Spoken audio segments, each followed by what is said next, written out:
My name's Robin, and I had just celebrated my 26th birthday a few weeks ago.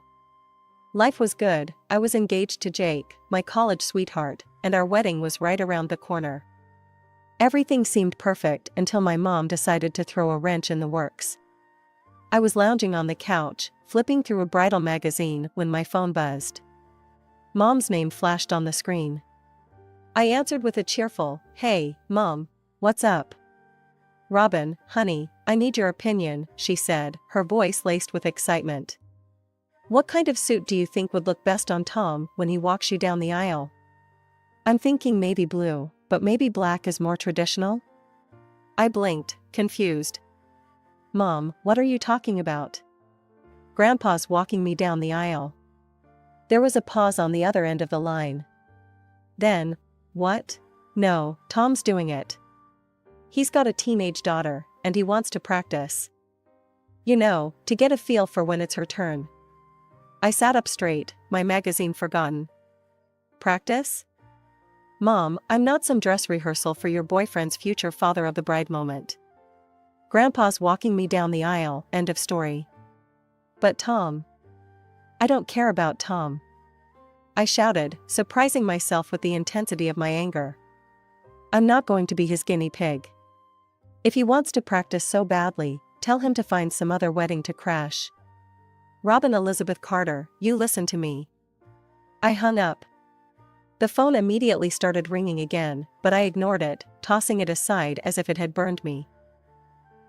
As I sat there, my heart pounding, memories started flooding back. Dad's face, his warm smile, the way he used to swing me around in the backyard. He'd died when I was 10, leaving a gaping hole in our lives that Mom had desperately tried to fill. I remembered the parade of men that followed, all truckers from the transportation company where Mom worked. She'd bring them home, introducing each one as the one, her future husband, my future stepfather. But they never lasted long. Mom was intense, clingy. She'd scare them off, and then the next one would appear, another Mr. Right in a never-ending cycle. As I sat there, lost in memories, I couldn't help but remember how I'd sought refuge with my grandparents during those tumultuous years. They were my safe haven, a stark contrast to the chaos at home. I was about 13 when things really started to get out of hand. One day, I came home from school to find Mom in a screaming match with some woman I'd never seen before. "You home-wrecking bitch," the stranger shrieked, her face red with fury. "That's my husband." Mom, never one to back down, fired right back. "He told me he was single. Don't blame me for your marital problems." And there, lounging in our ratty armchair, was Mom's latest boyfriend. I think his name was Dave or Dan, I honestly couldn't keep track anymore. He was watching the two women fight with a smug grin on his face, like it was some kind of twisted entertainment. I stood frozen in the doorway, my backpack slipping off my shoulder. "Mom?" I called out weakly. Both women whirled to face me. The stranger's eyes widened, then narrowed. "Is this your daughter?" she spat at Mom. "Does she know what kind of woman her mother is?" "Leave her out of this," Mom yelled back. Dave Ordand finally stood up. Ladies, he drawled. "No need to fight. There's plenty of me to go around." The stranger let out a strangled scream and lunged at him. I took that as my cue to bolt, locking myself in my room until the shouting stopped. That night, I heard Mom crying through the thin walls of our apartment. Dave Ordan had left with his wife, and Mom was alone again. As I grew older, things didn't get better. By the time I was 15, I was doing everything I could to avoid being home. It wasn't just the revolving door of Mom's boyfriends anymore, it was the way they looked at me. I remember one guy, Rick, eyeing me up and down as I grabbed a snack from the kitchen. "Your girl's filling out nicely," he told Mom. Mom just laughed. "She takes after me," she said proudly, completely oblivious to how uncomfortable I was. I started spending more time at the library, at friends' houses, anywhere but home. But Mom didn't get it. She'd call me selfish for not wanting to hang out with her and her latest flame. "Robin, honey," she said one day, "come meet Jeff. He's great with kids. We could be such a happy family, the three of us." I looked at Jeff, saw the way his eyes roved over me, and felt sick. "No thanks," I muttered, retreating to my room. That night, I called my grandpa. "Can I come stay with you for a while?" I asked, trying to keep the desperation out of my voice. "Of course, sweet pea," he said without hesitation. "You're always welcome here." It didn't take long for my grandparents to notice something was wrong. One evening, as we sat around their kitchen table, the words just tumbled out of me. I told them everything, the parade of men, the uncomfortable stares, Mom's obliviousness to it all. By the time I finished, Grandma had tears in her eyes, and Grandpa's face was set in a hard line I'd never seen before. "That's enough," he said, his voice low and firm. "We're putting a stop to this right now." The next day, we drove to Mom's place. Grandpa didn't waste any time. "Carol, what you're doing is immoral and dangerous. You're bringing strange men into your home with a young girl present. Do you have any idea what could happen?" Mom's face flushed red. "How dare you," she shrieked. "You've never wanted me to be happy. You're trying to ruin my life." "Your life?"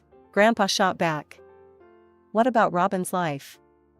What about her safety?" "Robin's fine," Mom insisted. "She's just being dramatic." "So what, you're going to take her away from me, is that it?" Grandpa nodded. "Robin's coming to live with us. You can sort out your personal life without putting her at risk." "Fine," Mom spat. "Take her. It'll be easier to find a good man without a teenager cramping my style anyway." Her words hit me like a punch to the gut. I'd known, deep down, that Mom saw me as a burden sometimes, but hearing her say it out loud, it hurt more than I'd expected. Grandma squeezed my shoulder. "Go pack your things, sweetie," she said softly. I nodded, heading to my room in a daze. As I threw clothes into a duffel bag, I could hear Mom and Grandpa still arguing in the living room. When I came back out, Mom was standing by the door, arms crossed. "So this is it, huh?" she said. "You're choosing them over me?" I looked at her, really looked at her, maybe for the first time. She seemed smaller somehow, more fragile.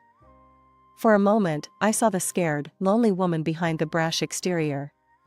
"I'm choosing me, Mom," I said quietly. "I hope someday you'll understand that." She didn't answer, just turned away as I walked out the door with my grandparents. As we drove away, I watched my childhood home disappear in the rearview mirror. I didn't know what the future held, but for the first time in years, I felt safe. Living with my grandparents was like stepping into a different world. Gone were the late-night arguments, the parade of strange men, and the constant tension. Instead, I found myself surrounded by love, stability, and support. I still went to the same school, saw the same friends. But everything felt different. Better. I could focus on my studies without worrying about what, or who, I'd find when I got home. Mom was Mom. She'd call occasionally, usually to talk about her latest boyfriend or to complain about work. She rarely asked about me, and when she did, she didn't seem to really listen to the answers. When graduation day rolled around, I was surprised to see her there. She sat with my grandparents, looking uncomfortable and out of place. "You look nice, honey," she said after the ceremony, giving me a quick hug. "Listen, I've got to run. I've got a date with this great guy I met at work. You understand, right?" And just like that, she was gone.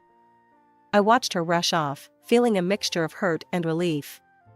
My grandparents helped me move into my dorm room that fall, setting me up with everything I needed for college. I decided to study to become an investment manager, fascinated by the world of finance and planning. That's where I met Jake. We were in the same introduction to financial markets class, both of us bright-eyed freshmen with big dreams. We became friends first, study buddies who'd quiz each other late into the night at the campus coffee shop. It wasn't until our senior year that things shifted. We were working on a group project, hunched over spreadsheets in the library, when Jake suddenly looked up at me. "Robin," he said, his voice serious, "I think I'm in love with you." I blinked at him, surprised. And then I realized I felt the same way. Our relationship blossomed quickly after that. Jake was kind, smart, and stable, everything I'd never had in my life with Mom. When he proposed after graduation, I didn't hesitate to say yes. I saw Mom a few times during those years, usually when I'd stop by her place during breaks. Her new boyfriend, Tom, was always there, younger than her, with slicked back hair and a cocky grin. "Robin, this is Tom," Mom had said, beaming. "He's got a daughter, 7 years younger than you. Isn't that great?" I'd smiled politely, not sure what to say. Tom had looked me up and down in a way that made me uncomfortable, reminding me of all those boyfriends from years ago. After reliving all these memories, I knew I needed to talk to Grandpa. Jake and I drove out to my grandparents' house one weekend, the weight of Mom's demand heavy on my mind. "Grandpa," I said as we sat in their cozy living room, "Mom called me about the wedding. She wants her boyfriend Tom to walk me down the aisle. Says he wants to practice for when his own daughter gets married." Grandpa reached out and took my hand. "Robin, I'd be honored to walk you down the aisle. But if you wanted to choose Tom or anyone else, I'd understand. It's your day." I shook my head, feeling tears prick at my eyes. "There's no choice to make, Grandpa. It's always been you." Jake, sitting next to me, squeezed my other hand. "I support whatever Robin wants," he said. "She's told me about everything you've done for her, sir. I can't think of anyone better to give her away." Grandpa smiled, his eyes suspiciously moist. "Well then," he said, his voice gruff with emotion, "I guess we'd better start practicing our walk, hadn't we?" As we all laughed, I felt a wave of love and gratitude wash over me. This was my real family, the people who'd stood by me, supported me, loved me unconditionally. And in a few short weeks, I'd be adding Jake to that family officially. I thought I'd put an end to Mom's ridiculous demands, but apparently, I'd underestimated her determination. The calls kept coming, each one more insistent than the last. "Robin, you need to reconsider," Mom pleaded one evening. "Tom's really upset. If you don't let him walk you down the aisle, he might leave me." "Then maybe he's not the right guy for you," I snapped, my patience wearing thin. "Look, I'm busy planning my wedding. Can we please drop this?" There was a pause on the other end of the line. When Mom spoke again, her voice was cold. "Fine. If that's how you want to play it, I won't come to your wedding at all." Something inside me snapped. "You know what? Fine. Don't come. It's not like you've been a real mother to me anyway." I hung up before she could respond, my hands shaking. Part of me felt guilty for lashing out, but a bigger part felt relieved. Like I'd finally said what I'd been holding back for years. Days passed, and I started to think maybe that was the end of it. Maybe Mom had finally gotten the message. I threw myself into wedding planning, grateful for the distraction. But then, about a week later, I was at work when my boss, Mr. Johnson, called me into his office. As soon as I walked in, I knew something was wrong. Mom was there, mascara streaking down her face, with Tom hovering behind her like a bodyguard. "Robin," Mom cried, throwing herself at me. "How could you be so cruel to your own mother?" I stood frozen, completely blindsided. "Mom, what are you doing here?" She turned to Mr. Johnson, who was watching the scene with wide eyes. "Mr. Johnson, you have to talk some sense into her. She's breaking her poor mother's heart." Mr. Johnson stammered, clearly out of his depth. Mom barreled on, gesturing wildly between herself and Tom. "She won't let her parents walk her down the aisle at her wedding. Can you believe it? After everything we've done for her. Please, make her listen to reason."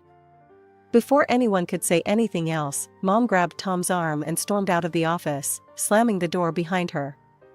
The silence that followed was deafening. Mr. Johnson leaned back in his chair, his expression a mix of concern and curiosity. "Robin, I think you owe me an explanation. What exactly is going on?" Haltingly, I began to explain, about my childhood, about living with my grandparents, about Mom's revolving door of boyfriends. I told him about her insistence that Tom walk me down the aisle, and my refusal. To my surprise, Mr. Johnson's face softened as I spoke. When I finished, he let out a long sigh. "You know, Robin, your mother reminds me a lot of my ex-wife," he said, shaking his head. "I divorced her because of similar, dramatic tendencies. Always making everything about her, never considering how her actions affected others." Relief washed over me. "So, you understand?" He nodded. "I do. And I want you to know that I'm on your side here. Your wedding day is about you, not your mother or her boyfriend." I felt like a weight had been lifted off my shoulders. "Thank you, Mr. Johnson. I really appreciate that." However, he continued, his tone turning serious, "We can't have scenes like this at the office. It's unprofessional and disruptive. I need you to handle this situation, Robin. Make sure it doesn't happen again." As I left Mr. Johnson's office, relief gave way to anger. How dare Mom show up at my workplace like that? She could have cost me my job. My first stop was the security desk. I explained the situation to Dave, the head of security, showing him a picture of Mom and Tom on my phone.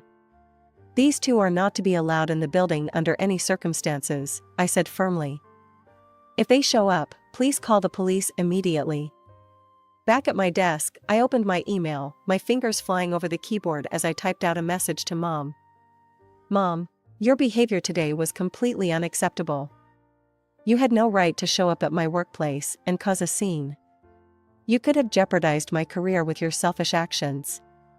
I've tried to be patient with you, tried to explain my feelings, but you refused to listen. So let me be crystal clear, you are no longer invited to my wedding. Neither is Tom.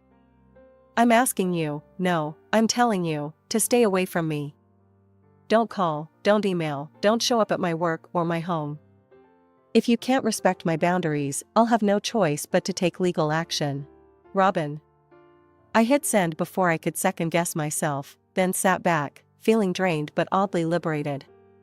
That evening, I told Jake what had happened. He wrapped me in a tight hug.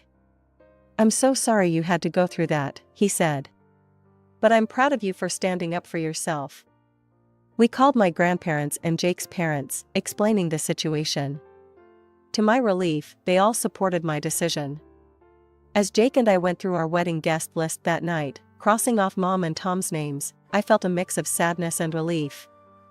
Our wedding would be smaller now, but it would be filled with people who truly loved and supported us. "Are you okay?" Jake asked, squeezing my hand. I looked at him, at the love and concern in his eyes, and felt a wave of gratitude wash over me. "Yeah," I said, squeezing back. "I really am. And I meant it." For the first time in a long time, I felt like I was taking control of my life, setting boundaries, and surrounding myself with people who genuinely cared about me. It wasn't how I'd imagined my wedding planning would go, but somehow, it felt right. The day I'd dreamed of for so long had finally arrived. I stood at the chapel doors, my heart fluttering with excitement. Grandpa, dapper in his tuxedo, squeezed my hand reassuringly. The music swelled, and we took our first step. But before we could even enter the chapel, a shrill voice cut through the air. "Stop right there." Mom came barreling down the aisle, Tom hot on her heels. She jabbed a finger at Grandpa. "You, move aside. Tom's walking Robin down the aisle." I couldn't believe it. After everything, she was still trying to make my wedding about her. "Mom, what are you doing here? You weren't invited. Please leave. Now." Mom's face crumpled, and the waterworks started. I'd seen this act too many times to be fooled. "How can you be so cruel? I raised you. I loved you after your father died." Grandpa, who had been silent until now, spoke up. "Carol, that's enough. Everyone here knows the truth about who really raised Robin." I glanced around at our guests. Their faces showed a mix of shock, sympathy, and, was that a hint of amusement? Clearly, Mom's theatrics weren't winning her any fans. Mom must have noticed too, because her tactics suddenly changed. "Fine," she spat. "I don't need you, Robin. I have Tom." He appreciates me, unlike you. You've always been stupid and arrogant. I disown you." Before I could respond, Grandpa cut in, his voice cold. "Well, Carol, if that's how you feel, then I have something to say too. You're no longer welcome in my house, yes, my house. And I'm writing you out of my will." The change in Tom's demeanor was instant and almost comical. He paled, taking a step back from Mom. Carol. Sorry, but I didn't sign up for all this drama. Plus, without the house and inheritance, well, let's just say, I think I'd be better off finding a younger girlfriend. We're done." Mom's face contorted with rage. She let out a wordless scream, grabbing at her hair. "You're all against me. How dare you? I'll show you." Before she could finish her threat, 2 police officers who had been quietly called by one of the guests appeared at her side. "Ma'am, I'm going to have to ask you to come with us," one of them said firmly. As they led Mom away, her shouts echoing through the chapel, I felt a strange mix of emotions, relief, sadness, and oddly enough, a bit of pity. This was rock bottom for her, and part of me hoped it might finally be the wake-up call she needed. 30 minutes later, after I'd had a chance to touch up my makeup and calm my nerves, I once again stood at the chapel doors with Grandpa. As we walked down the aisle, I saw Jake waiting for me at the altar, his face full of love and concern. Our eyes met, and suddenly, all the drama of the past hour faded away. This was our moment, and nothing, not even my mother's antics, could take that away from us. The ceremony was beautiful, filled with laughter and happy tears. And as Jake and I shared our first kiss as husband and wife, I knew that whatever challenges life threw our way, we'd face them together, surrounded by the love and support of our true family. During the reception, guest after guest approached us, offering words of support and condemning my mother's behavior. "You handled that like a champ, Robin," my college roommate said, hugging me tight. "Your mom's got some nerve," Jake's uncle grumbled. "But you showed her what real class looks like." And as Jake and I drove off to start our honeymoon, I felt a sense of peace settle over me. The drama with Mom was behind us now. We had a whole new life ahead of us, and I couldn't wait to see what adventures it would bring. It's been a year since the wedding, and life has settled into a new, peaceful rhythm. Jake and I live in a cozy apartment just a stone's throw from our offices. It's not huge, but it's ours, filled with love and laughter. Every morning, we walk to work together, hand in hand, talking about our plans for the future. The house where I grew up, the one Mom used to live in, now provides us with a steady stream of rental income. We've turned it into something positive, using the extra money to save for our future and occasionally splurge on weekend getaways. As for Mom, well, I hear things through the grapevine now and then. Apparently, she's renting a small apartment across town. And true to form, she's on the hunt for her next soulmate. Some things never change, I guess. I haven't spoken to her since the wedding.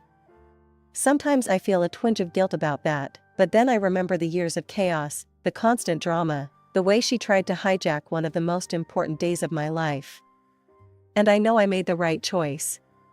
One sunny Saturday morning, as Jake and I are having breakfast on our tiny balcony, he asks, "Do you ever think about reaching out to your mom?" I take a sip of coffee, considering the question. Sometimes, I admit. But then I remember how peaceful our life is now, how drama-free. And I'm not ready to risk that. Jake nods, understanding. "You know I'll support whatever you decide, right?" I smile, reaching across the table to squeeze his hand. "I know. And that means everything to me." Later that day, we're walking through the park when we pass a mother and daughter having a picnic. They're laughing, heads close together, sharing some private joke. For a moment, I feel a pang of what might have been. But then I think about Grandma and Grandpa, who call every Sunday without fail. I think about Jake's parents, who have embraced me as a daughter. I think about our friends, who rallied around us during the wedding fiasco and have been our rock ever since. I realize that family isn't always about blood. It's about the people who stand by you, who support you, who love you unconditionally. And by that measure, I'm rich beyond my wildest dreams.